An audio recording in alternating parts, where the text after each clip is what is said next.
name is Stacy Renee. I'm a mindset coach, a life coach, life on life's terms coach. So we've been talking about codependency this week, and a lot of people aren't aware exactly what codependency is. And I know for me, the first time people told me I was codependent, I was like, no, I'm not.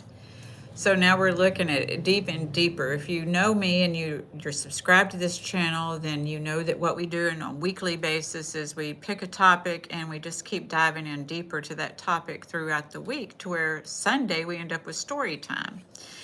So as you know, I wait for people to come on here. When 6 o'clock approaches, then maybe more people will be in here, and we can go into what we've talked about over the last couple of meetings, on Monday night and then Wednesday morning and then tonight, what we're going to end this week up with, and then reiterate on Sunday in story time.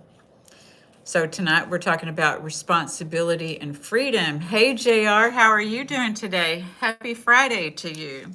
You got any big plans this weekend? Thank you for being here this evening. So we'll be talking more about codependency, but we're just speeding this algorithm right now. Tonight our title is none. I know, me neither. I just create content over the weekend, as I'll be just writing our Sunday story time, and then or Monday, thinking about what would be a good topic to start with on Monday,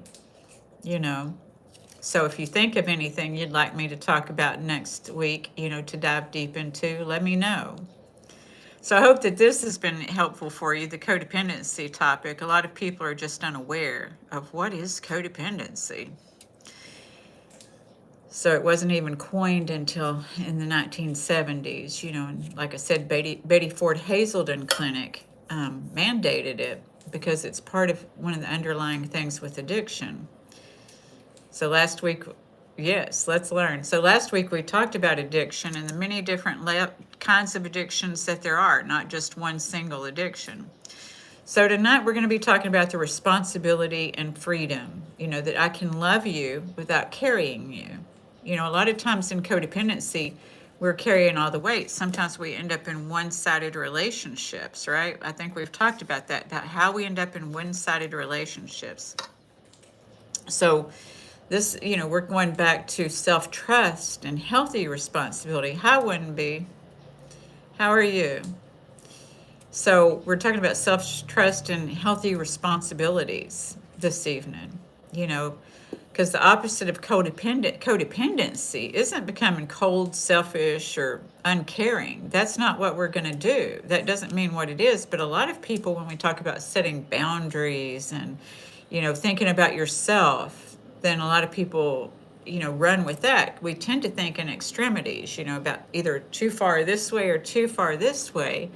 And what I try to help us to do in our thoughts is to be in the center and gain harmony, because we all have negative and positive within us. But a lot of times we're so busy trying to cover up or feel guilty because of the negative that we don't heal that. And then we're taking on too much, So a lot of people fear being too much or not enough. So in working with this codependency, we'll learn what is too much and what is not enough. What does that look like? So thanks, Jared. We'll just give it just another minute or two before I really start getting into the notes. But as you know, I've got a summary, so if we won't get too far ahead. So tonight we're going to be talking about I can care about what happens to you without taking responsibility for what happens to you. That looks like Kim's in the house. Kim, is that you in the house? So I can care about what happens to you without taking responsibility for you. Is that a lot of times we learn to take responsibility for so many things without even considering ourselves. So there's a big distinction. So here goes the distinction. Thank you for those hearts, darling. John London, yes, isn't this great? I'm so happy to be back home. Grinch is happy to be back home because Grinch has a Grinch backpack when we travel or go somewhere. So Grinch was having to sleep in that. It's not as big as Grinch's house. So Grinch, when we came in, Grinch was so happy to get in his house and everything. So yes, home sweet home. Hey, big guy, how are you doing this evening? So glad you all are here. So we're talking about I can love you without. Oh, hello, beautiful. It's good to see you. I get to see you 2 nights in a row. And if you call me tomorrow or Sunday, I'll see you then too. Susan. So yeah. So we're talking tonight about the codependency, going even at happily getting on with things. Absolutely. It feels good to sleep in my own bed. I was so grateful for getting to yeah, I know. I was so grateful for getting to stay at Soraya's house, so many thanks out to Soraya, and it was very hospitable. It was very, very good. But there is no place like home, and I had to work hard to get my bed soft enough for me because I like a soft bed. And so, yeah, so it helps with my sleep. So, the topic tonight again is, I can love you without carrying you. So this is to prevent us from having one-sided relationships. A lot of times we end up being the one that is carrying the whole relationship. So this means I can care about what happens to you without taking responsibility for what happens to you. I'm so glad I talked about that this morning, in recovery and working with people in recovery, is that if they, stay clean, sober, or don't overuse whatever it is that they use, don't overshop, don't overeat, or what have you, I don't take credit for that. And same in coaching is in people's growth. They have to be willing. It's not, so I don't call, someone asked me before, are you a healer? I don't call myself a healer because this is a partnership. And so that's the way I choose to run things, is it's a partnership. It's not, so if somebody goes back out in recovery, that's not on me either. People use because they want to use. People do what they want to do. They do what they want to do. They may have an excuse for something, but they're doing what they want to do because that's what they want to do. Hey, Jason Stillwell. I think we're all doing good tonight. It's so good to see you all here this evening. When does boundary laying become an excuse for avoidance? That's a good question. I always talk about loving boundaries because I have to set a boundary with myself as to set a boundary with somebody else, so it depends. A lot of people say, I'm setting a boundary, and they're twisting off. And that's not the same as setting a loving boundary.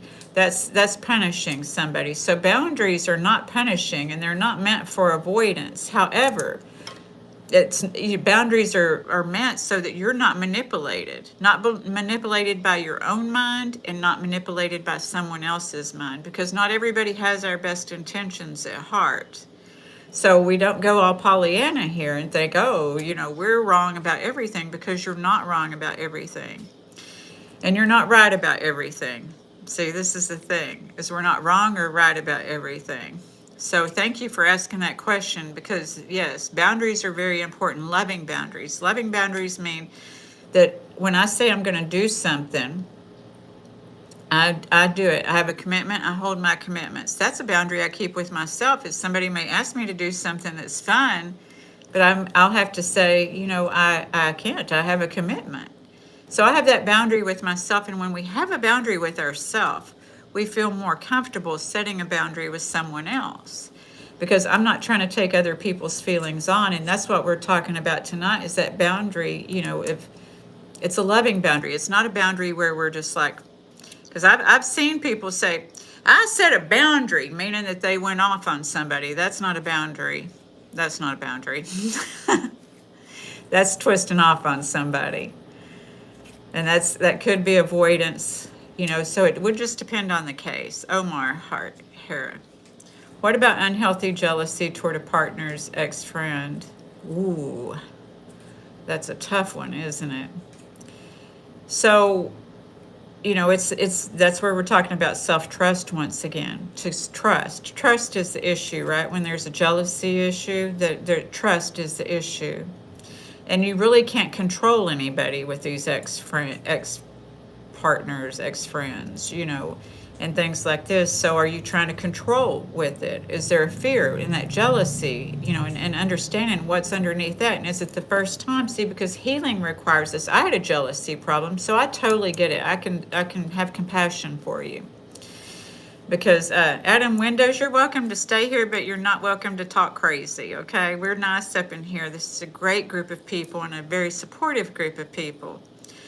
So if you keep on, then we're just going to have to put you out, okay? But I really hope you'll stay. Sometimes people do come in here and try to troll, and they're like, no, but you're nice. I'm going to stay because I really have things to say that affect people. So, but I'm not going to let you, like, come on here and distract me or anybody else, okay? That's setting a boundary. So, okay, thank you. So, being able to let's see, go back to the question. See, this is why jealousy. Jealousy was a learned behavior for me. We talked earlier in this week about our learned behaviors. What is a learned behavior? And jealousy for me was a learned behavior. And when I didn't feel good enough, I was certainly jealous. So I had to really, for my own healing, learn that to feel good enough about myself, because no matter how somebody else acts, and if they have their ex-partner, ex-friend, we don't know why. So being able to talk with them without, being accusing and upsetting. So it's really about learning to trust ourselves, and then we're going to understand about trusting someone else, but addressing the jealousy. Is this the first relationship you've been jealous in with ex-partners? Are you jealous of ex-partners because your last partner cheated with an ex-friend? So this tends to be where we need the healing, because I get it. I used to, have these relationships to where I wasn't sure if, I just didn't get to know them well enough in the beginning, and we both jumped in too fast. And so I didn't know if I could trust them yet, but I automatically started trusting them right away. And I would be out of a relationship where I got cheated on for 3 months, then jump into another relationship. So I didn't take time to heal in between the relationships. Just because I took a break didn't mean that I took time to heal between the other time I got cheated on. So this was an algorithm that was within me, that I kept going back to the same familiar thing, expecting a different result. And I'm not saying that it's your fault. I'm saying for you to learn to trust yourself, and then you'll know, about that unhealthy jealousy is first off healing that unhealthy jealousy, because I had unhealthy jealousy. You can heal it, but you have to feel it to heal it is the thing. Omar, healthy envy and rip. I strongly prefer this. Did not happen, but there is nothing saying it does not have to happen. So what are you focusing on, Omar? See, this is the thing, is that we have choices on what we can focus on. And either way, whether you're focused on and obsessing over whether she's going to cheat or not, or what's going on with this ex-partner, and whether you're not focusing on it, if she wants to cheat, she's going to cheat, just like I said, or he, they're going to cheat. The ex-partners are going to cheat, or the partners are going to cheat if they want to or not. So even if you obsess, you can't control it. I know I used to do it. And actually we end up repulsing people. When people have done it to me, it repulsed me. And then I had to realize from that, oh, I did this and I repulsed people too. Adaptive belief system, which is flexible. And that's the thing, as human beings, we're always looking for evidence. Why do we want to look for evidence, though, on the negative end all the time? I had to learn that, and I kept looking for evidence, and I kept thinking that it was my reality, that negative evidence. I had that expectation. So in talking about codependency this evening, do you have an expectation that this person is going to cheat? Is that why there's unhealthy jealousy? Because do you have an expectation? I had an expectation of people cheating. I grew up, my dad cheated, and I grew up thinking that I had to control people to keep them from cheating, because that was a learned behavior for me. And so I had to unlearn that behavior, because if I look I was driving people away, actually, with trying to be too obsessive. A functional attitude and rational emotive behavior therapy. I'm trained in it. Oh, okay. So what's your own answer for how to manage that unhealthy jealousy? What would your answer be? I'd be curious to see. So I love these comments, Omar. Thank you. And so I got notes here because this is what I do is I love to look at the comments, but I want to stay on track and be mindful of everybody's time and not slip off to, because I take time to prepare our content. Okay? All right. So what we're going to do is explore these distinctions. And so you can explore that their feelings, guess what? The equation is their feelings are theirs. Their choices are theirs. Their consequences are theirs. Their recovery is theirs. Their responsibilities are theirs. You see? Just putting it plainly, and then my feelings are mine. Are mine. My boundaries are mine. And my life is mine. See, these things don't depend on somebody else. This is mine. I get to choose who I'm going to share this with. I'm not just falling into stuff quickly, Omar. And is my belief system logical evidence? And finally, where is my belief getting me? My answer is that learning to tolerate uncertainty. Absolutely. I think that is the answer. Because we live in an uncertain world. You don't know what this person is going to do. You can't predict that.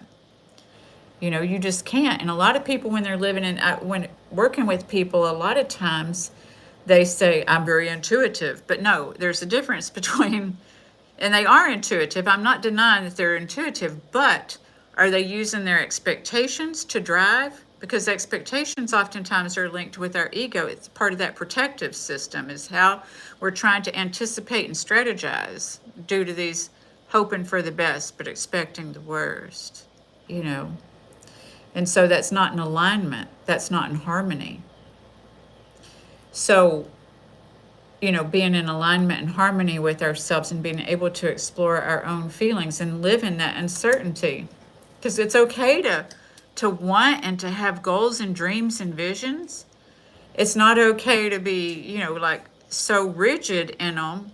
And that's where harmony comes in, is our ego gives us our drive and our soul gives us the direction. And to just have faith in harmony that everything's going to turn out the way it's supposed to. That if I'm doing the next right thing, develop a high frustration tolerance. Well, as long as you're able to express that in a healthy way, because we all get frustrated and we all get overwhelmed, and we need to express it in a healthy way. And again, this goes back to codependency too, because a lot of times codependencies take on other people's pain instead of realizing their own pain. So being able to express our pain in a healthy way, crying is the healthiest way to express our pain, because we're all going to have pain here. So sometimes letting someone experience the consequences of their own choices may feel like abandonment. You may feel like you're abandoning them. But it isn't necessarily about abandonment either. Sometimes rescuing someone prevents them from meeting themselves. Because what you're saying when you rescue somebody, using an assertive manner and letting the emotions flow, well, as long as it's not aggressive, there's nothing wrong with being assertive, as long as it's not aggressive, and knowing the difference between being assertive and aggressive. So sometimes rescuing someone prevents them from meeting themselves. So the thing is that a lot of us were afraid of failure. So if you're in codependency, you're afraid to, for another person to experience failure. And they may be experiencing it. So we may be trying to fix things for them. And when we look at why am I really trying to do this, we talked about that a lot on Wednesday morning. So if you didn't get to catch the Wednesday morning video, I hope that you will get to, do that. So when we rescue someone, we're telling them in essence that either I can do this better than you, taking away their power, or that you're incapable of doing this yourself, taking away their ability to achieve and overcome. So in other words, their esteem. We're not esteeming somebody by doing things for them that they could do for themselves. This is called enabling in codependency. So it's important to ask ourselves why. And we discussed that on Wednesday. Ask ourselves, what is the payoff for me? Is this going to esteem me to take over somebody else's esteem? So this makes sense? So we need to learn how to consider ourselves and not react out of old survival skills. You know, is a lot of times I've worked with people who they keep taking on other people's work and assignments. They'll be like, I'll do it because I can just do it faster. And then they find that they're so overwhelmed and don't have time. And then they kind of build a resentment because they feel like I'm doing everything, right? But did they ask for help? I'll say, but did you ask for help? No. So this is how we know this is a survival skill. This is what they have taken upon and put upon themselves, but they're feeling put upon, but not realizing I put this upon myself. Exactly, Omar. Exactly. Responding rather than reacting. And that's why we do the breathing at the end of these exercises, so that we can respond, because our survival skills will have us reacting. So what we want to do is turn our survival skills into tangible tools. So we realize that in the codependency, the people pleasing, the, you know, how much will it cost? Nemeth, if you are you talking about coaching? If you want coaching, you know, you can email me. The email's in the description. So knowing where my responsibility ends and someone else's begins. This is important to know in codependency. And yeah, taking that step back first is the pause. So every time I abandon my own truth to manage someone else's life, I teach myself that I cannot trust me. Okay? That's what we teach ourselves. This is why I say we have to have boundaries with ourselves, not to abandon ourselves. Because maybe as a child, maybe as a partner, maybe somewhere in this life, you felt dismissed with your thoughts when you said, I think this. You know, I talked to a group last night, and I think Wednesday, I've been talking about autonomy a lot. You know, and autonomy is like when we're 2 years old and we start saying no and we get in trouble. So we learned that it's not safe to say no. So that's where some of that comes in, is that algorithm in our body, or your neural pathways, either one, you know. But in today's talk, it would be like an algorithm, but it's your neural pathways. So we learn through those neural pathways that it's not safe to, you know, say no. Then when we get to be 14, our sometimes we're maybe a little gaslit, because we may say, hey, I want to do this. So what are you going to do with your life? What are you going to do in there? I want to do this. And then people are like, no, you're never going to amount to anything doing that. You're never going to, you know, da da da da da. And so then that kind of, we give our power away then, because we are still young. You know, and it's not to say that these people did this in ill will, because they did not. Chances are some might have, but, you know, for the most part, they just didn't know better, because they didn't have YouTube, they didn't have Google, they didn't have AI, they didn't have all these things that we have today. I figured it out. My past tells me this person could leave me, which could be true. But that means I don't have to follow childhood patterns which create a self-fulfilling prophecy. Absolutely, because it sounds like there may be a fear of abandonment there. So the healing process would require you to look at, when did I feel abandoned before? Because this is what has your neural pathways trying to protect you from that. So maybe, you know, you're trying to be protected from that. You know, is maybe why you're trying to control the situation, because that's what we do. That's what we do. We don't want to get hurt. So we're running off this don't want on our neural pathways. Yes, by your father. Okay. Well, that's understandable that you would have fear of abandonment. You know, it's just, you can heal it, and you know you can, because I think you're you know, you sound like a really smart person, and that you have done some work. So, you know, just staying on that healing path and not giving your power to the relationship. You know, there's having mutual. I'm not saying getting rid of the relationship. I'm just saying learning to trust yourself, because it wasn't your fault that you were abandoned as a child. That's not your fault. But we take that on, and we don't want it to happen again. And so healing the pain, then we're not so as afraid of it happening again, because you're going to realize the strengths and how you can use your power to better serve you. I trained a counselor and have a degree in psychology. Well, then you know what, you've got this. But even, we're all humans, whether we're psychologists, counselors, or what have you. But that's why you sound so smart, is you know. But sometimes we need help. I can't give, you know, I know how to do Reiki, but it's always better when someone else does the Reiki on me than when I do it myself. But I can do it. goodness, did y'all hear that horn honking? So anyway, and what we're talking about this evening is we began this week by asking, what did you learn about love? Because a lot of us learned about love. We may have learned that we're going to get abandoned. That may be the fear that we're feeding constantly. And do we want to feed the fears? No, we don't want to. But until we can heal those fears, then can we? Ellis, the founder of REBT, said most of his clients were therapists. Yeah, because we're all human. We've all got fears. We've all got fears. We've all got, things that we don't want in our life. That's how we learn our lessons, what we do want. The problem is when we stay so focused on what we don't want that we're unable to have the freedom of what we do want, because that's where the freedom is. Because you notice how when we're running on this don't want thing, there's no freedom in that. There's not freedom when when we got fear there. So, and I'm not saying to do stuff reckless or careless, I'm just saying that, yeah. So when we look at what did you learn about love, maybe you learn that people that love you leave. But, in our craziness and my craziness, the more I try to control, the more people left, And so it was very interesting.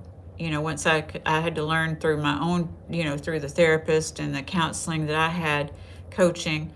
Isn't that interesting?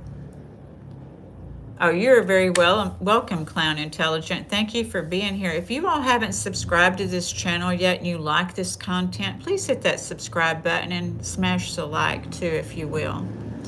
It helps feed this channel, and I do appreciate you all for being here this evening on this Friday night, because I know you could be somewhere else. So I'm glad that you're here, because there's no place I would rather be than with you all. Hello, Noah. So thank you. Thank you so much. So what did we learn about love?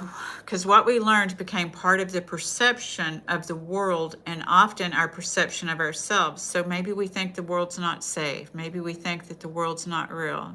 Thank you, JR. Dominic, hey, good evening. It's good to see you. So we're just summarizing what we've been talking about this week. And again, I want to thank you all for being here. So, and smash that like button, y'all, and hit the subscribe if you like this content. Then Wednesday, if you didn't get to see Wednesday's video, because I know it's in the morning time, so maybe you didn't get to see that, we went underneath our behaviors and asked the why beneath the whys. What is the why underneath this? And like was just said, that abandonment, that's where the jealousy is that fear of abandonment. And stuff. And so trying to control that no one takes what we want away, because that's part of our human conditioning, is that we're afraid in our fear-driven states as humans. We're afraid of losing what we have or not getting what we want. I mean, all of us have that, So, but how, can we train it? Can we, have that boundary with ourselves to have that non-attachment? Because when we're fear of abandonment, sometimes we become an anxious attachment, or like somebody asked earlier, avoidant, with boundaries. Sometimes the boundaries can be rules. Sometimes the boundaries are ultimatums, and those aren't boundaries. Those aren't really loving boundaries. Those are rules and ultimatums. Those are control.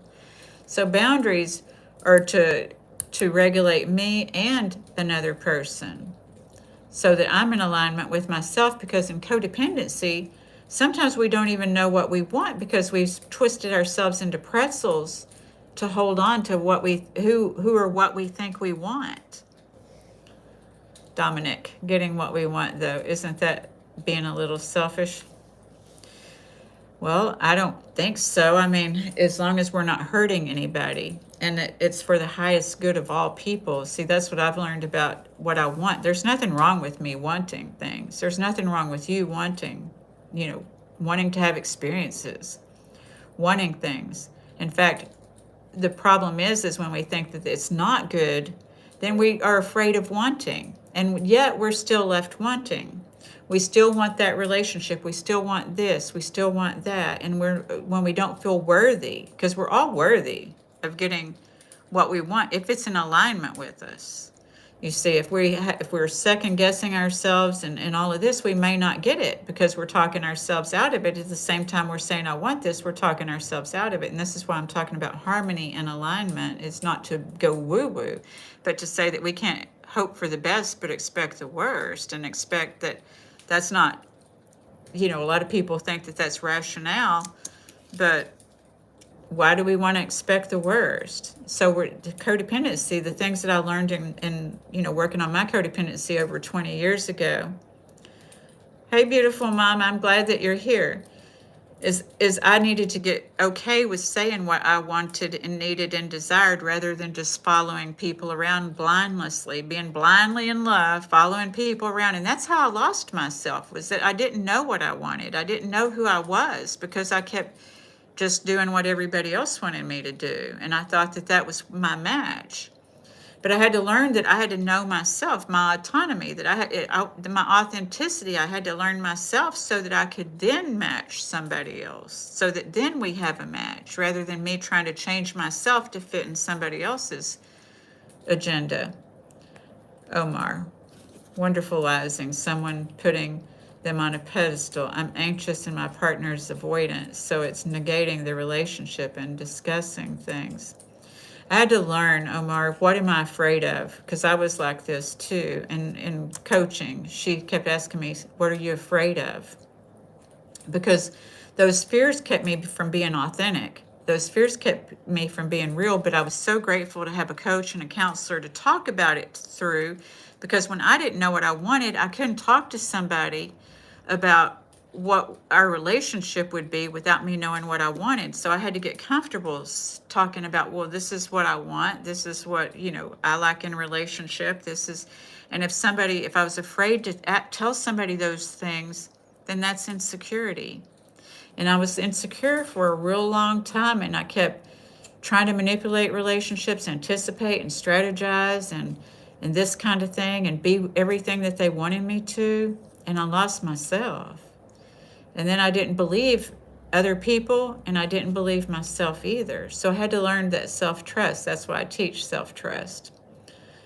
Clown intelligent. Love is a good hazard, but it never lasts very much. I don't know. If we love ourselves, I don't know. I can tell you that I can't say that I have that.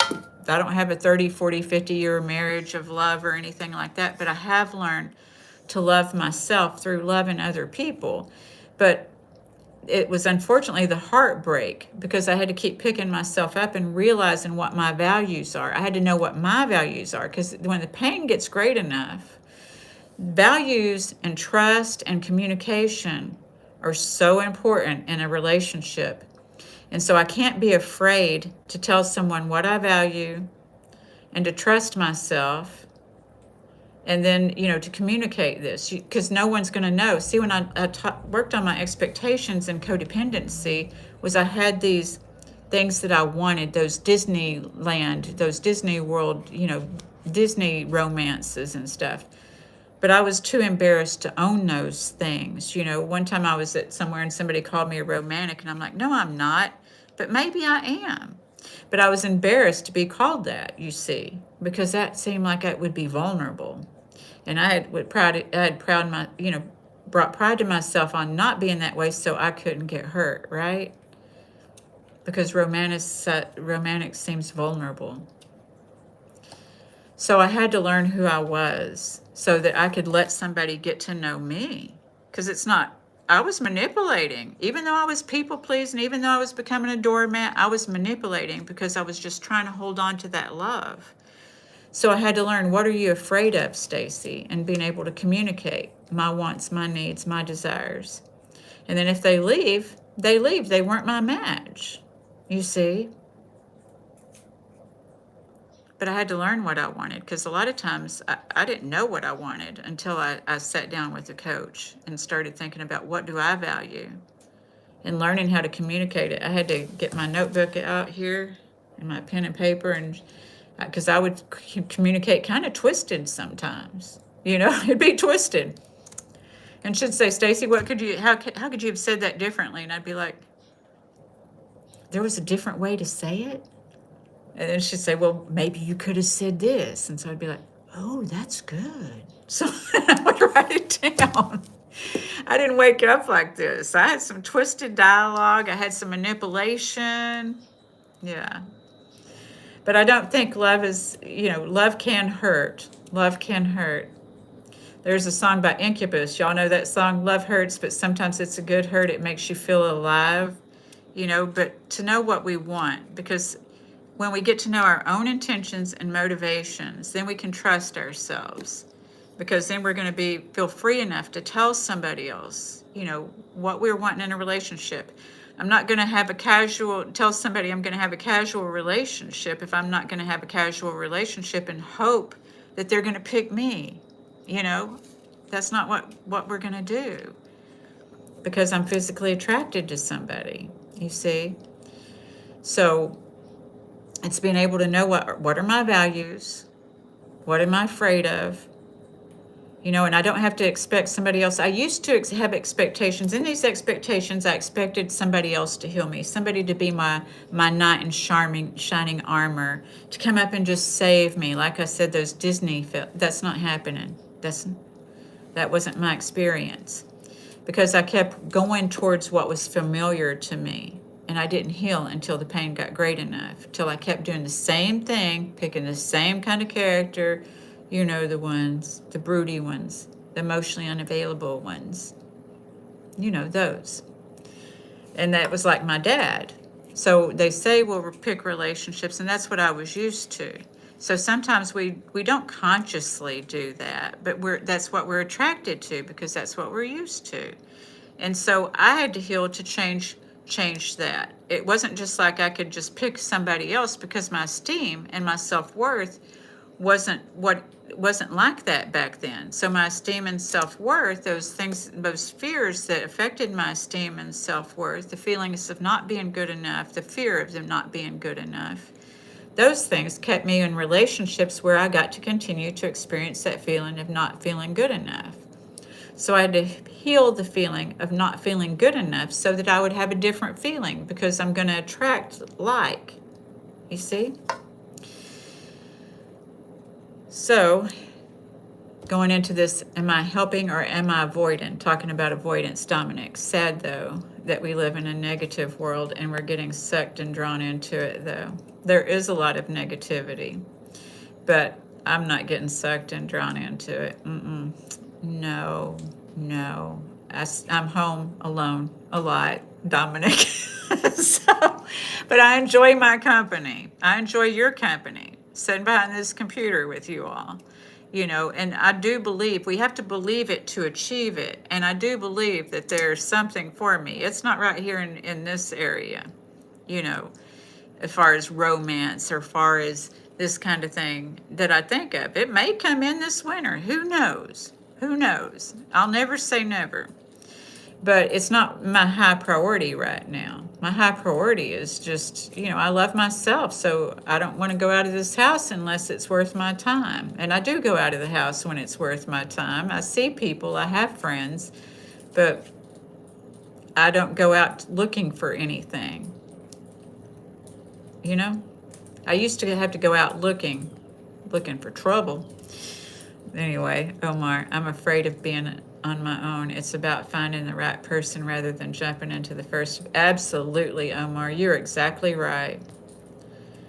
Because I used to relationship bounce, like I said, I'd be single maybe for 3, or, I wasn't married, but I would be out of relationship maybe for 3 months, and I'd think, oh, I'm ready for a relationship. So it was a distraction, and it was avoiding my pain. But we're going to get to keep feeling pain if we avoid the pain. So this part in my notes says, am I helping or am I avoiding in codependency? Because sometimes in order to keep from losing somebody, we think that we're helping, and we just keep being there because we don't want them to forget about us. We don't want that anxious stuff, right? So what is my why beneath the why?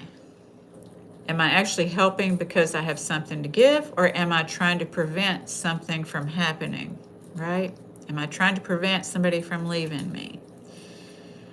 Am I trying to keep someone from leaving?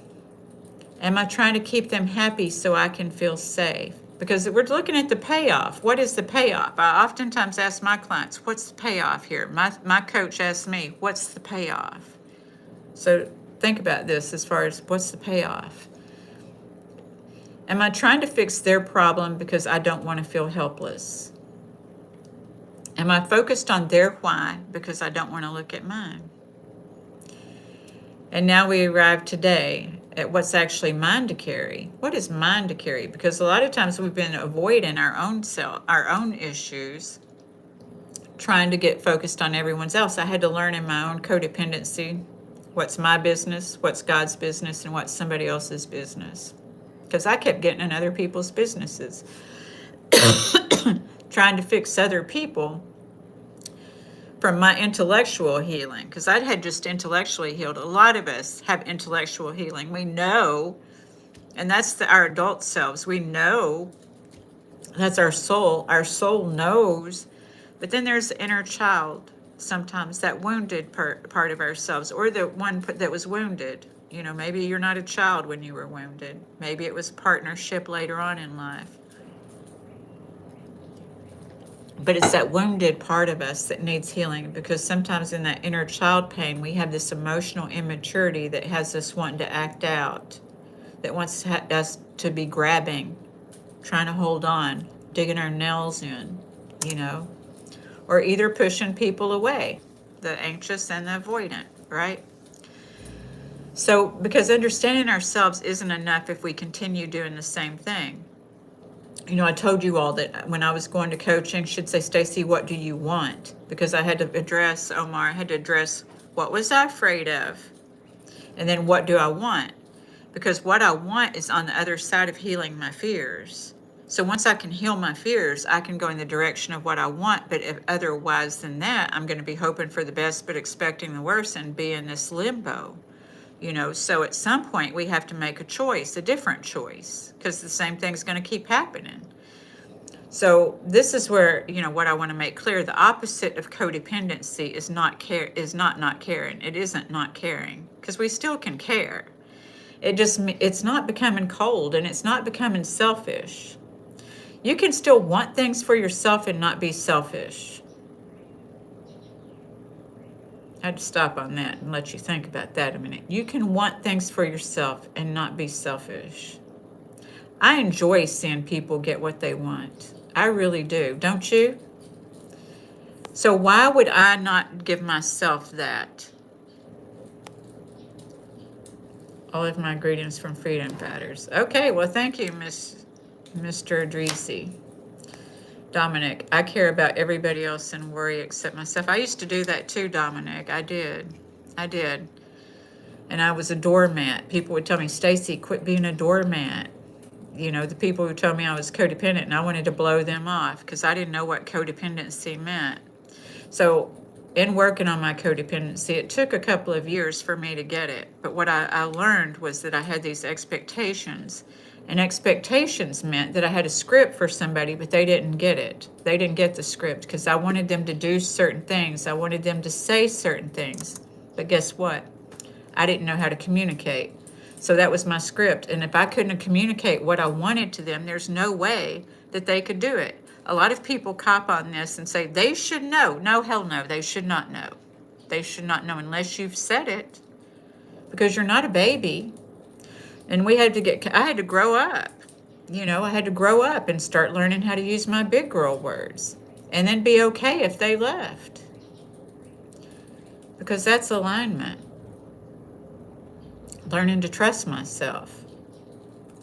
And it wasn't that I had to learn how to communicate with myself first, and then I could communicate with others. Communicating with myself and setting these boundaries about I'm not going to fix something for somebody that they can do for themselves.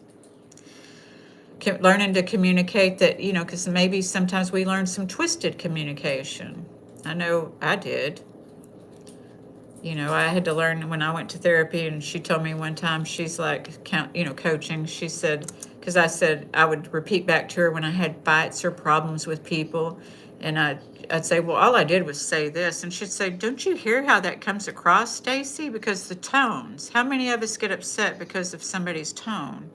And my tone was you, well, you should know, dumbass. That's what she said. She goes, well, don't you hear that in your tone? You should know, dumbass.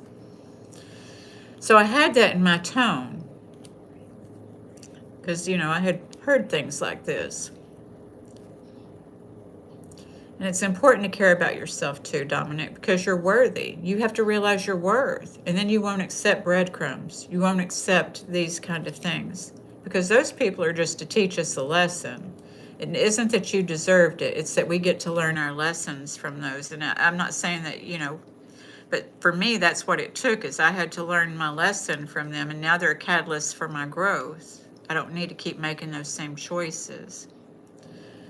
Clown intelligent. Being in a marriage does not mean living in love.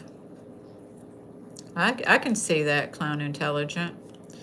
Sometimes it's love at first, but not later, right? And this is the thing, is to, you get married to have fun. I don't know about all that. I don't know about all that, JR.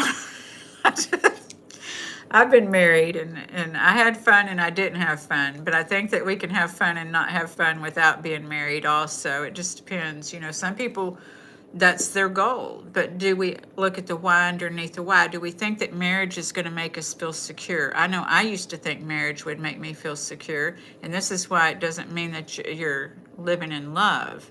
Because if we don't love ourselves, then we're still not going to feel secure, because we have to give ourselves security. That's what I had to learn, is that I have to be secure within myself, that what I'm looking for, what I was looking for outside of myself was inside of myself. So, I had to look at that. I would have these breakups to where I would be like, I would be so hurt, and I would tell my coach, I'd be like, but I saw love in their eyes. She's like, Stacy, I understand you feel like you saw love in their eyes, and you did, but that love was your love. That wasn't, they may not carry that when people leave us, because, right, as much as I didn't want to be abandoned, I still got abandoned. So all my survival skills weren't working. They weren't working. So when it doesn't work, I have to change it. And I had to get somebody else to help me change it, because if I would have known better, I would have done better. That's the way we all are.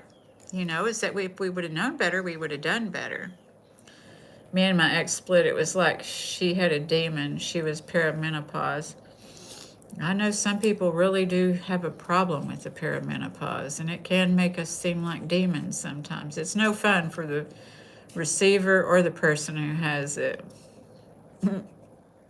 Yeah, it's hard. Hormones can ride in motorcycles later with 30 friends co-ed. That brought you happiness? Yeah, we got to find our own happiness. Happiness is within. We can't look to other people for our happiness. I feel guilty when I treat myself. Free dead tree. How often are you treating yourself? Because we talked about addiction last week. And so sometimes we treat ourselves too much in addiction. What was a reward or a treat may turn to a habit, which may turn to an addiction. But I don't feel guilty when I treat myself. I don't. But I know what a treat is. So when I do treat myself, I'm legitimately treating myself, because I am an addict. I've got 29 years clean and sober. But I know what a treat is. And so it's not like getting cake every weekend. It's not like doing that. I get cake sometimes, but not every weekend. It's not getting treats every day. Because it's, the treat is that I get up and I'm healthy. That's the treat. Because I don't have to be grandiose. Hey, Cyrus. Anna Babic. Well, congratulations. That's amazing. Omar. My partner has perimenopause. She's also fears abandonment because of rejection. Back to me, I'm moving towards a secure base and emotional detachment that's not coldness. Yeah, and learning to communicate, because that communication is going to be very helpful in your relationship, and I know that a lot of times, I don't know about you, and if I'm not saying this is what happened with you, but I used to go into relationships with my baggage, and anytime we go into our relationship, a new relationship, and we're talking about the old relationship and how we were hurt, and that's in essence maybe a manipulation. I'm not saying that it is, but it could be a manipulation that I'm saying, don't do this to me. So if we go in, that even just saying that kind of gives an expectation that it could happen. I think that we need to have a clean slate when we go into relationships and not expect the other person to heal us from that pain. We have to heal ourselves from that pain so that we're not going into a new relationship carrying that baggage. That's my take. Is I'm not going to go into a relationship talking about my ex-husband, talking about this thing here. I'm not going to do that. I'm going to go say, what are your likes? What do you like to do? What do you want to have? First thing is making sure it's not casual. I'm not subjecting myself to those things, and so that's for me. But, and then I'm going to be like, what do you want? What is it? What are your interests? What are your hobbies? Like getting to know somebody, not get them to know my past relationships. That has no business here. Cyrus, we're talking about codependency. Emotional detachment is about detaching from toxic situation, which includes boundaries. Yes, we have to have boundaries. Like I said, I have to get comfortable with boundaries with myself, and then I can set loving boundaries with others. Then when they say, are you going to do this or what have you, I can say, no, thank you. So it isn't saying that's your problem, figure it out. That's not what, the opposite of codependency. Like I said, it isn't not caring. It's not becoming cold. It's not becoming selfish. It isn't saying that's your problem, figure it out. It's learning that I can love you without carrying you, that I don't have to fix anything. I can care about what happens to you without taking responsibility for what happens to you. And that your feelings are yours. Your choices are yours. Your consequences are yours. This lets people know I believe in you. This is what I tell people is I'm not trying to save my kid, my daughter. She's brilliant, she's bold, she's beautiful. And I know that she can figure it out. If she's got a problem, I don't try to rescue her and figure it out. She can figure it out. She's very smart. Same with partners. I believe in you. I know you're going to figure this out. I can't wait to hear what you do, Instead of, okay, we got to, because a lot of people were trained that that's what you got to do. But then what happens? Sometimes you start telling people what to do, you're taking their power away. And then you may feel like your power is being taken away if you keep asking somebody what to do all the time. And then if something doesn't work, then you'll be like, I knew I shouldn't have listened to you. Yeah, just keep going. Don't give up. Yeah, you can do this. You can heal on your own. Healing on your own is a good thing before you get into something. No one else is going to heal you. Hello, George. Good evening to you. You have a beautiful night and weekend, too. And thanks, JR. Free dead tree. Not at all. Not in the past year. I don't mind buying stuff for other people, but when I buy stuff for myself, I just have... So where do you think that came from? Did did you grow up in lack? Was there a lack, or were you taught, some people were taught religious-wise that they can't, pray for themselves. I've worked with people who said, I can't pray for myself, I can't give to myself. But this is the thing, is that if we want things, we have to tell people what we want. And if we don't want things, then... my therapist asked me, what do you want? So it's a normal human thing for us to want things, people, want experiences, or it doesn't necessarily mean it's all material, but to be able to communicate what I want, that was something that, I had to learn because I had expectations, but I didn't know how to vocalize it. And I didn't know what it looked like because I used my imagination to catastrophize and to worry about if someone's going to cheat on me or if someone's going to do this, rather than to use my imagination about what does a healthy relationship look like? What does a healthy attachment look like? What does a mutual relationship look like? So to start entertaining those thoughts, but I had to heal the other ones, heal the catastrophizing, so that I could get to this side. So when she says, what are you afraid of? That was the healing part. What do you want? That is acknowledging where I want to be, rather than how do I say I want a healthy relationship, but I'm afraid someone's going to leave me. Because that it already tells me that there's something wrong, something wrong. And it may not be you. You may be intuitive. Is it intuition or expectation? And this is what leaves us second guessing ourselves and not trusting ourselves, is when we don't know the difference between the expectation. The expectation is this has happened before. Because I say, why do you have expectation? Well, because it always happens. I'll be like, isn't that interesting? Because sometimes the behaviors that they've come to expect, when those behaviors don't happen, they still have an expectation of it happening. I've shared with y'all about a client that I had that, she got to work on her anxious attachment and learned I am the prize, so that she wasn't trying to freak out if they didn't text her in time, or if they didn't do this in time, that she wasn't just sitting there gripping and obsessing and waiting on that text. So she would text me until she learned, that it's okay to have comfort in not receiving that text when she wanted that text, So she got in a relationship. They were moving in together after a period of time. They waited a while. And so, I told y'all, she said one thing to me that hey, little flower, I was not your kindergarten teacher before you get into a new relationship. Yes, exactly. Analyze what went wrong. Exactly, Funkula. So, she said, well, I don't feel needed in this relationship. And I said, that's interesting. You don't feel needed. And she's like, yeah.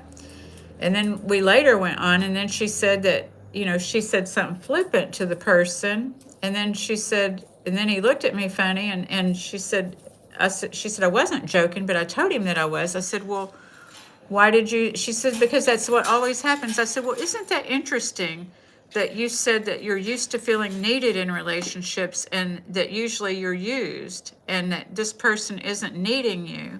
So maybe you're not going to be used, right? Because nothing changes if nothing changes. And I know that's what had to change for me, is that I had to change. So when we understand that the way somebody acts is the way that they act, and then I get to make choices, then I get to say, oh, this person, if they lied to me, I don't make excuses for them. I'm like, oh, do I want to be in a relationship with a person who lies to me? Do I want to work for somebody who lies to me?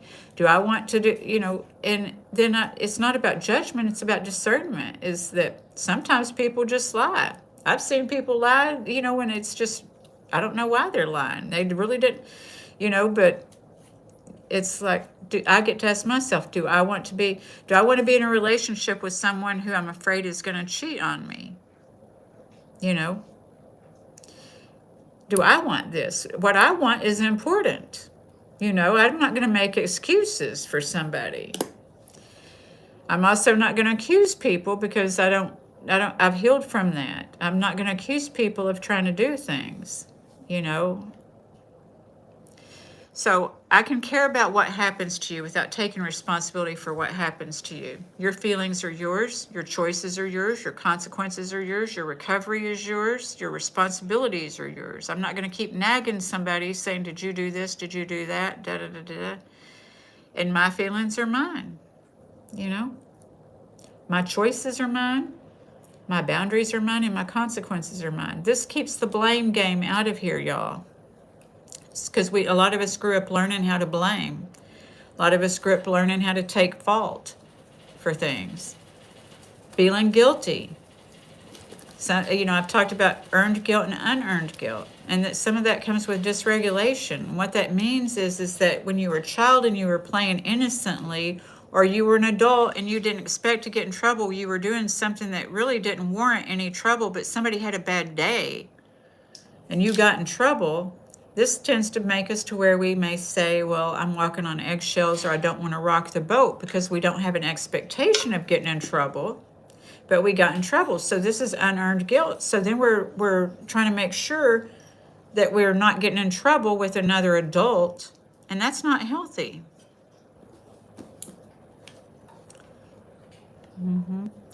So the distinction can feel incredibly uncomfortable when you've spent years believing that love means taking care of everything. And so many people, I know I used to, I have to do everything. And I would know I was in a one-sided relationship, but I would keep hoping, you know.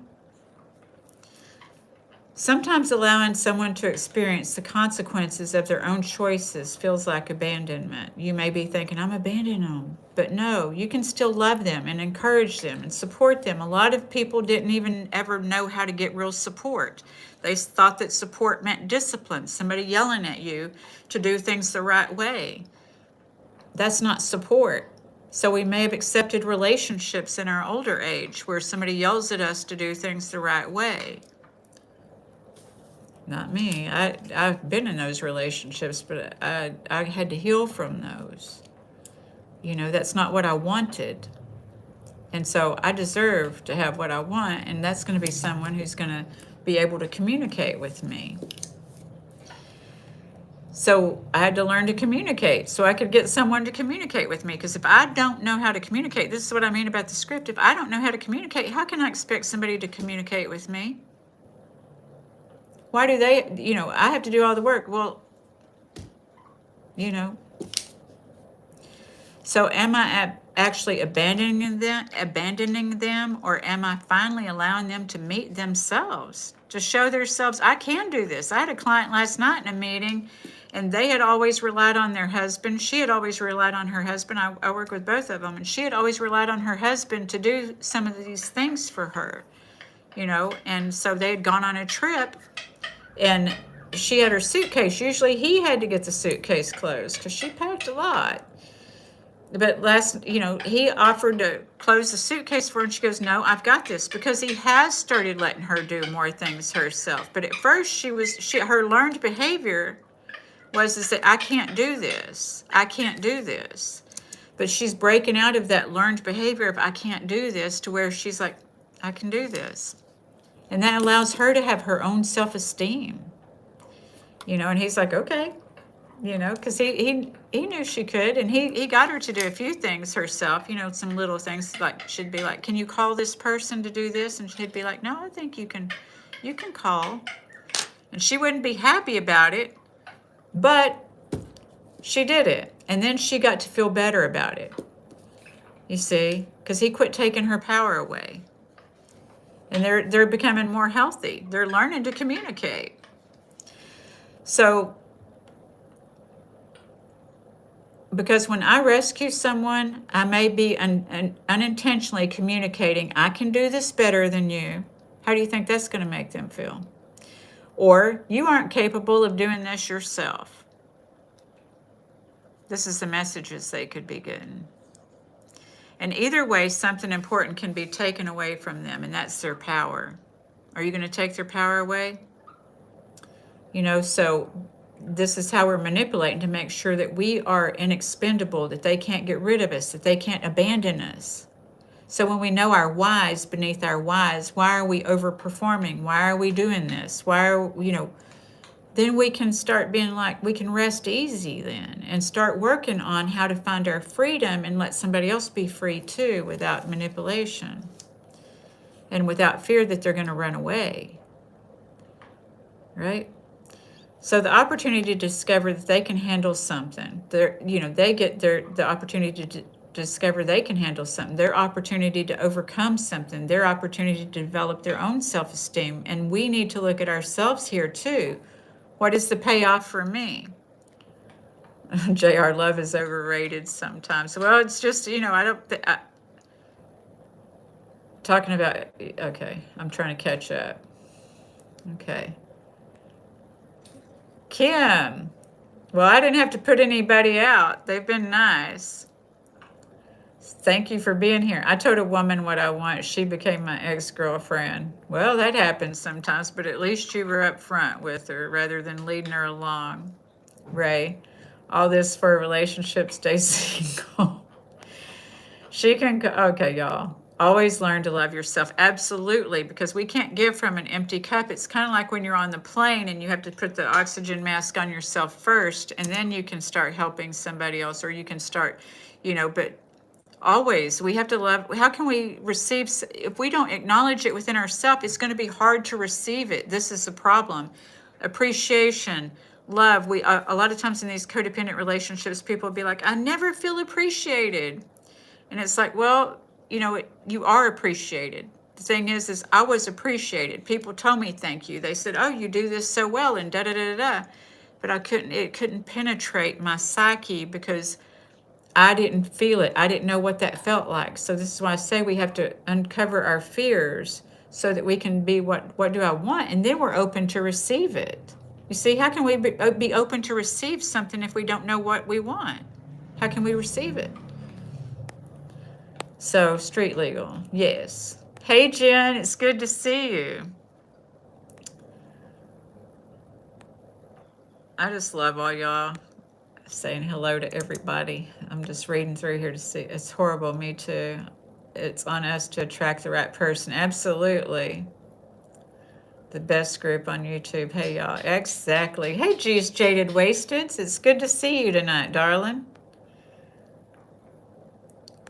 Yeah, because we're scared of abandonment. Exactly. Afraid people will leave if we be our authentic selves. But we look in these relationships to be our authentic selves, but we have to show up in the relationship as our authentic self. Then we're not worried about if they leave or not, because we have to love ourselves enough not to twist ourselves into that pretzel and not get to know ourselves, because we have a lot of talents, gifts, and value. The payoff is we're strong and stand on our own self.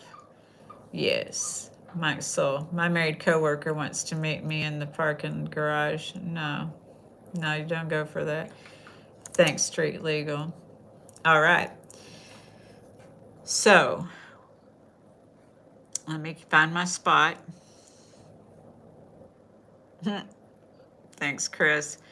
So, either way, we don't want to take away people's power. So their opportunity to discover that they can handle something, their opportunity to overcome something, their opportunity to develop their own self-esteem. And we need to look at ourselves here too. What is the payoff for me? That's the question we begin learning to ask on Wednesday, because there's usually something we're getting from the behavior, even when we don't consciously recognize it. So maybe I'm avoiding guilt by doing something for somebody else so that I don't have to feel guilty for not doing it. So we need to heal that part of us, because you're not guilty because you don't do it, unless it's something you've been asked to do and you don't do it. And you've said, yes, I will, and you don't. Street legal, hard to do, but good to heal by looking into ourselves. We awaken, absolutely. And that's the best journey we can take, is into ourselves. And then we have that to share with somebody. Wouldn't that be cool? That's what I want to do, is I want to be able to share with somebody, not be hiding and be reserved like I used to be. And like, I'm afraid for somebody to get to know me that they'll leave. That's what we do in codependency. I'm afraid they'll get to know me or they'll leave. So when we look at the payoff, maybe I'm avoiding guilt. Maybe I'm avoiding fear, because a lot of people in codependency, myself included, I used to be afraid of conflict and confrontation, because y'all, I grew up in Texas and there was a lot of brawls. And so I assumed or thought that conflict and confrontation was going to break out in the brawl, so... No, Raven's not here yet, Mom. Y'all, if you like this content, please subscribe and hit that like button. Okay? It will help this channel grow, because I do appreciate you all being here and feeding an algorithm where we can get together and talk like this. Because I know y'all could be at other places, but I sure am enjoying you being here and your input in this chat. The privilege of a lifetime is to know your own self. Absolutely. How can we share ourselves with somebody else if we don't know ourselves? And see, a lot of times we don't know ourselves. We know what was assigned to us, the roles that we were assigned in our life. Some of those roles we assigned to ourselves, the caretaker, the peacemaker, and all of these. Yes, some Carl Jung type stuff, yes. So maybe I'm avoiding feeling helpless. Maybe I'm maintaining my position as the good person, right? Some of us are afraid people are going to think bad of us if we don't do something. I know I used to. Maybe being needed makes us feel valuable. Is that the payoff? Maybe if I'm indispensable, I don't have to face my fear that I could be left. That doesn't make us feel bad. It makes us worth understanding. And that's what this entire week has been about. Our persona is not ourself. Absolutely. Absolutely. Wise man. Yes, he was. Yeah. So understanding ourselves instead of trying to figure everybody else out. See, this is the thing, is some of us have sat here and wondered why they think that way, or thought that we knew what they were thinking, right? A lot of people in these expectations think that we know what people are thinking, and we may be thinking they're thinking something negative about us. And if we can think that, what I've learned, if I can think that somebody thinks something negative about me, then there's something inside of me that feels that negativity already, or I wouldn't be able to think that somebody could think that about me. Because it doesn't matter. See, it's not my business what somebody else thinks about me, is something that I've had to learn in recovery. It's not my business what somebody else thinks about me. If I know myself, and how many of those old philosophers would be like, know thyself, know thyself. It's worrying to think you could go decades not self-reflecting at all. I totally self-reflect. Because what I want is in my self-reflections, and I know what I want, and I get to ponder it because life is an adventure. What I wanted yesterday, I might not want today. What I want tomorrow, I might get to tomorrow and decide, but it's a journey, it's an adventure, and this is where the art of non-attachment comes in, is I can change my mind. I don't have to be locked and loaded and ready to defend or fight for myself anymore. See, this is what working on my codependency taught me too, is I don't have to defend myself. Is it pride or ego? Ego and pride run right together, because sometimes pride is learned. A lot of people say, if you had any pride, you would do this. If you had any pride, you would do that. So a lot of that is learned behavior. So pride, everything has a positive and a negative to it. It's okay to be proud of yourself for your accomplishments. A lot of us are taught, we get these mixed messages, hoping for the best but expecting the worst. Also, don't be conceited, but we want confidence. So a lot of people don't know the difference between conceit and confidence, and they're afraid to have confidence because they're afraid to be conceited. So when we get to own that ourselves, what does this look like for me? Because there's a negative and a positive for everything. And in between is harmony. We don't want to, this keeps us from going from one extreme to the other. Humility and arrogance are opposites of each other. And I like being humble. You are allowed to desire, just find the right medicine. Yeah. They cancel each other at some point. Yes. Yes, it is both. It's hard work to it is both, because we all have negativity and positivity in us. So this is how we grow, is negativity and positivity. So it's like when we can go take that journey to ourselves and not try to, a lot of us are afraid, I'm not going to look good if I say no, or I'm not going to look good if I do this, or we're too worried about what we're going to look like to somebody else. And this is what codependency allowed me to do, is to see myself through my own eyes rather than worrying about the way somebody else saw me. But in my codependency, that's what I did, was I would be too worried about if I looked like I'm being mean, if I looked like I was rejecting somebody, if I looked like this, and I didn't want to feel rejection. Because when we talk about projection, reflection in the mirror, a lot of the people that I worked with have said, I don't have good boundaries and I don't like to say no because I don't want somebody to feel rejected. And I understand that looks like we're being a nice person, right? But it's also manipulation, because if we really got honest with ourselves, we're afraid if we say no, we're going to be rejected. Right? So that's the mirror. That's the mirror effect. So, yeah, JR, just be humble. I like being humble because I remain teachable if I'm humble. If I'm arrogant, then I'm just like, I know. We can accept the bad and the good. It's part of ourself. Absolutely, because everything's good until it's not, and it's bad until it's not. And this is life on life's terms. Accepting myself, the good, the bad, has given me peace. Me too. And freedom, right? Giving us peace and freedom. Street legal. Thank you. So this is where self-trust becomes so important. Every time I abandon my own truth to manage somebody else's life or to manage what they think about me, I teach myself I can't trust me.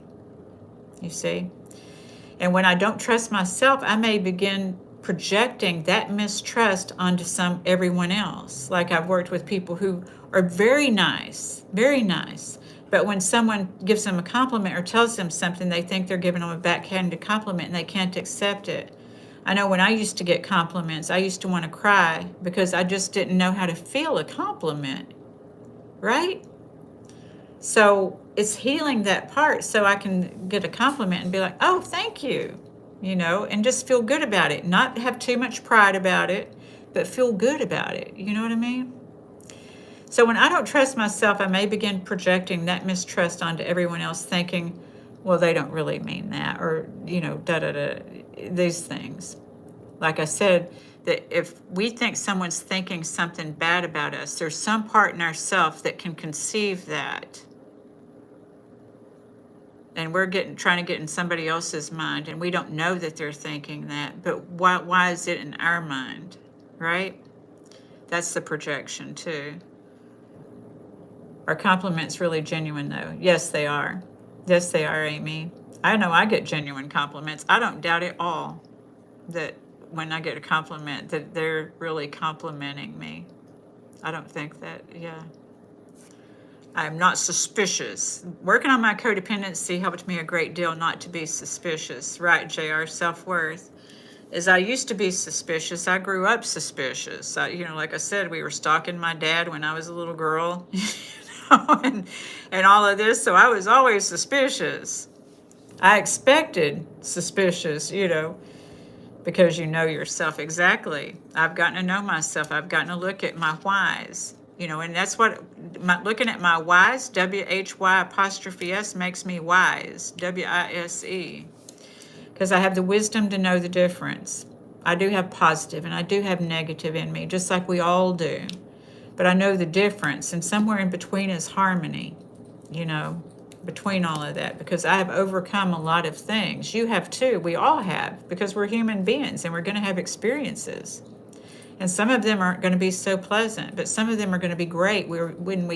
Like on Wednesdays, I have Wednesday, because a lot of times we don't even acknowledge. This is why a compliment may be hard to take, is when we don't acknowledge our own wins.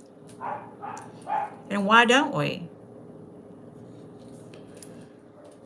So when I don't trust myself, I may begin projecting that. And this is what it looks like. Okay, I start questioning their intentions. Why are they doing that? And I look for evidence.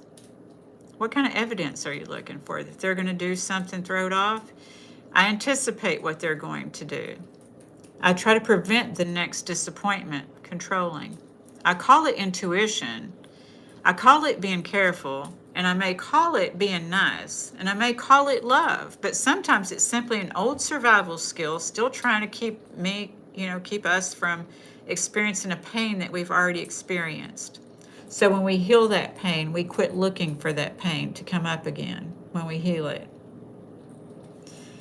So, because we'll get stuck if we don't. So we keep trying to fix ourselves through other people in codependency. Like I said, I learned about expectations, that about when I'm expecting somebody to do something that I'm afraid of. And I learned that expectations that, let me do all of them because I keep getting mixed up. Then I learned about what's my business, God's business, and somebody else's business, and to stay in my business. Ramon, hey, I don't do that. Cut it out.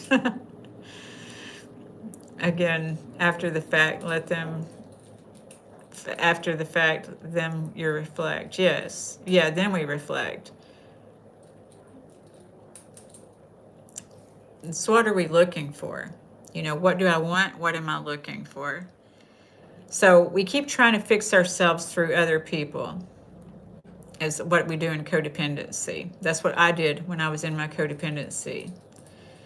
And because I was trying to have people not feel what I had felt, and I was acting like I had intellectually healed from this, but I had to feel the pain of, and understand the whys underneath the whys, and get back in my own business and quit getting in other people's businesses fixing their stuff. Projection, exactly right, street legal. So fixing ourselves isn't about fixing who we are. It's about stopping the patterns that keep taking us away from ourselves. We break cycles and interrupt patterns. That's what we do. Because nothing changes if nothing changes.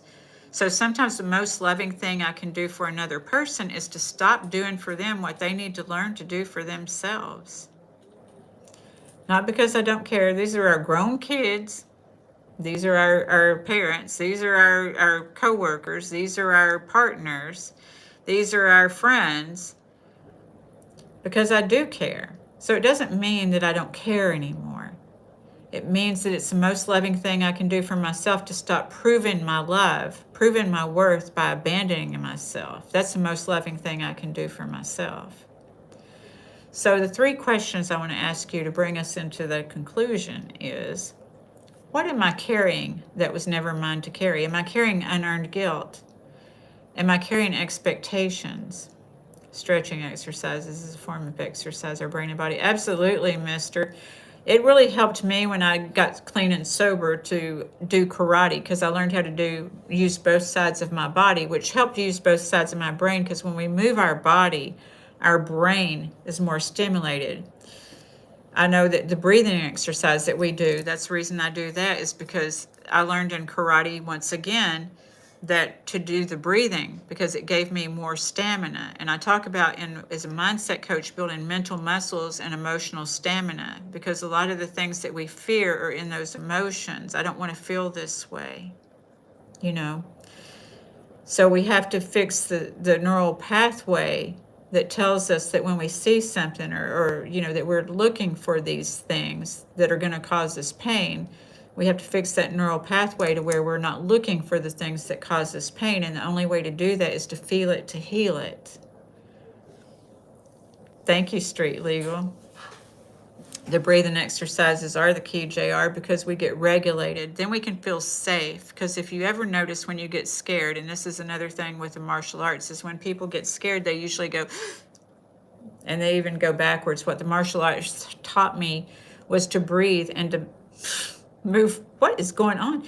To breathe and to move forward, instead of going backwards.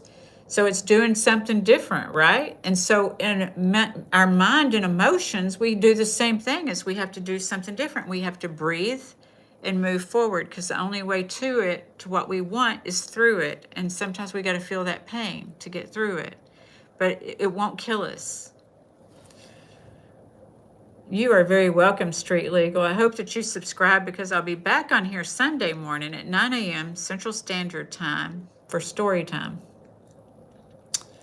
Does trying to help people ever go away as an impulse, or does it get redirected?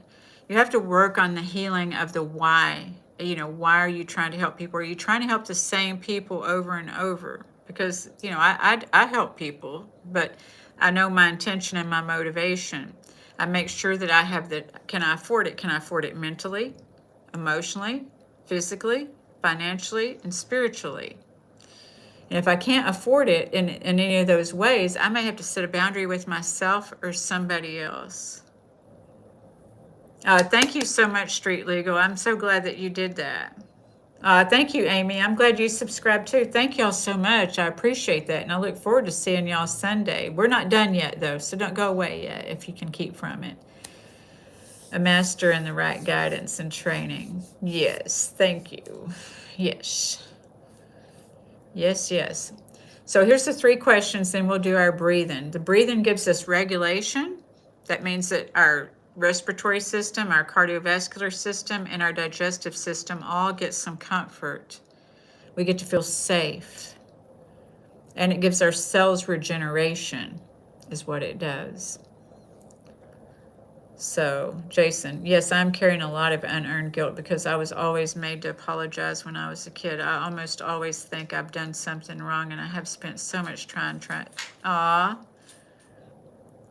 Well, Well, quit apologizing, Jason Stillwell. I know that I've had clients that I've worked with, and it's like they apologize too, and it's like, just catch yourself. Just catch yourself. Take a deep breath. So you may start to say, I'm sorry, and just go, we're about to do some breathing because you have every right to be here. You don't need to apologize for things you didn't do. And just acknowledging that unearned guilt. I'm so proud of you because acknowledging unearned guilt. So a lot of times we thought that it was our guilt. We thought that it was our guilt.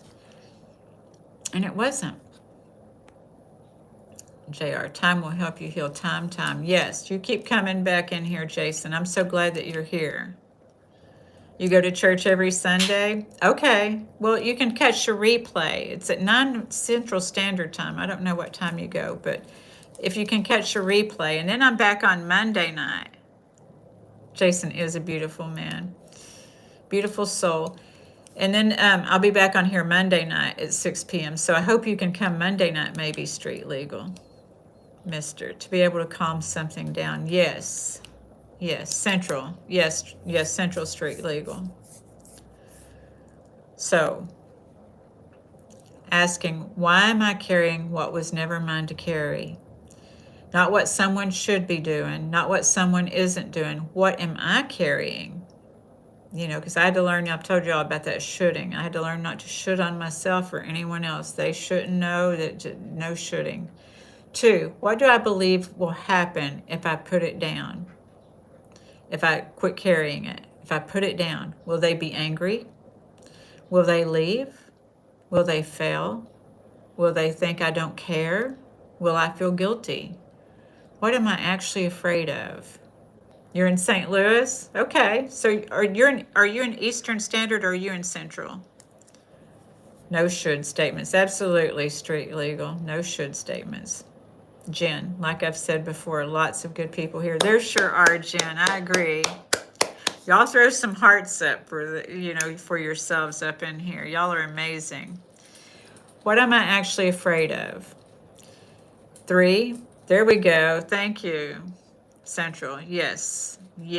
Central. JR. Jason, relax. You're not alone. I was raised the same way. That's right. You deserve to be here. You are no less than the trees or the stars. That's why I got that Desiderata tattoo there. That's what it says in that poem. 3, what would trusting myself look like here? Not trusting them to behave the way that I want, not trusting the outcome, trusting me. What does trusting me look like? Trusting that I can make a choice, trusting that I can survive somebody else's disappointment, trusting that I can love someone without rescuing them, trusting that I can let another adult have their own experience, trusting that I don't have to abandon myself to belong. So, thank you. There's nothing wrong with being in someone's service. Just make sure you choose the right thing to serve. There we grow. There we grow, y'all. Thank you, mister. All right, y'all. Recently, when I started to apologize for something I didn't do, my lady friend stopped me and said, stop. You're persecuting yourself again. You haven't hurt me, so your apology isn't necessary. You've got a really nice lady friend. I'm so glad you got her, Jason. And I hope you just keep remembering who you are, because you are a beautiful soul. And you're no less than anyone else. You know, I had to learn I'm no less. True humility is learning that I'm no less or no more than anyone else. So it's the same with you too. JR, Stacy in chat, I gave all the day. I have none. I'm so glad that you're here though, JR. I always enjoy you being here. Thank you all. I enjoy you all for being here. So we're going to go into our breathing, and there's some things I want you to consider. If you've not been here before, we're not going to be on here all night breathing, but we're going to take 5 breaths. You ready, Ramon? So anyway, what I want y'all to think about as we breathe, just do the best you can. And we take a deep breath in, fill up your tummy. Breathe in that freedom. Your heart will open. Your head, your shoulders are going to rise. Your head's up. Hello, Baptiste from France. Where are you from in France? So, and then your brain, your mind's going to receive oxygen. You'll be in your divine mind. Bonjour. Yeah, so you'll be in your divine mind. And we hold it for 4 counts if you can, but if you can't hold it 4 counts, just doing your best, whatever it is that feels comfortable for you is good enough. You're good enough. And then we just release it. You live in Nancy? Do you know where Neems is? Release gently and slowly out of your mouth. Is this? That's right, Ramon. And so as you breathe in, and let, breathe out, know that our heartbeat rises and falls, the good and the bad, that it's good until it's not, it's bad until it's not. This is life on life's terms, that you're good enough. You always have been. And, just remember to breathe that in, that I'm responsible for me and I release what's not mine in the out breath, okay? And breathe in, I can love without carrying, and I can let you have your experience. I trust myself. I don't abandon myself to be loved. Yes. So let's get started. All right. Y'all ready for this? Life is laughing. You know it, Ramon. You know it. All right, y'all, I just want to remind you before we breathe, if you haven't hit that like button, please hit the like button. And I'm so grateful for those of you who have subscribed this evening, who have subscribed, 5 days ago, 5 months ago, 5 years ago. I appreciate you, and I appreciate all you for being here tonight, and for everyone who was in the chat and watching, and those who will watch later, because I'm glad that you're watching something that hopefully will help you, and I'm really grateful that you chose to spend your time here with me this Friday night. Y'all are the best. The best.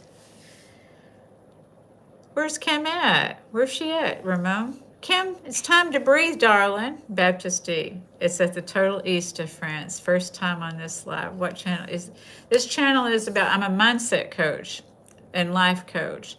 And so we talk about topics here that will help us to understand ourselves better, I hope, and to just have these discussions, be able to talk about things, So it's an amazing group of people here, a lot of support here in this channel, in this chat.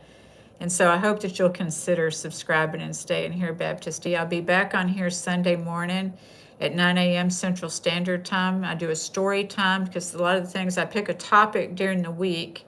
This week's been codependency because a lot of people don't know or understand that. Last week was addiction. Because addiction isn't just drugs and alcohol. Sometimes it's food, sometimes it's shopping, sometimes it's the telephone, sometimes there's, oh, okay, good. So anyway, we're going to breathe in. Breathe in your freedom and release anything that's not yours, okay? All right, here we grow. We're going to do 5 of these. So take a deep breath in.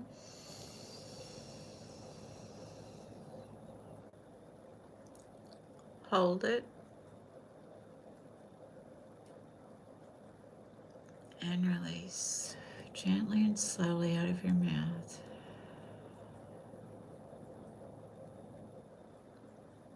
Breathe in the love that you are. Breathe.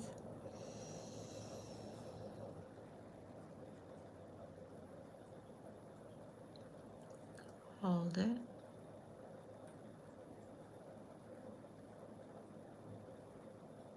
And release your fears.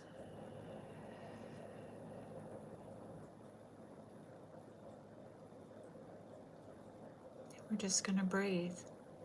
Breathe in.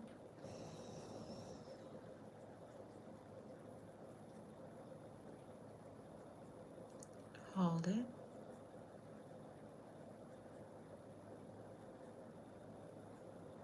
Release.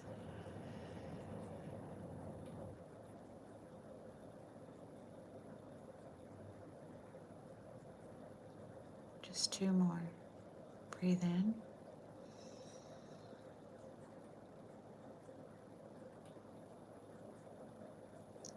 Hold it.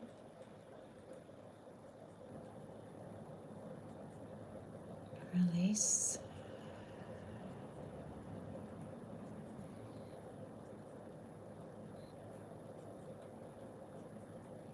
Last one. Breathe.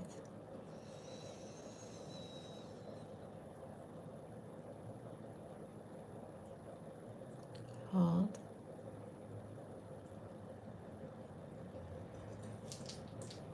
And release.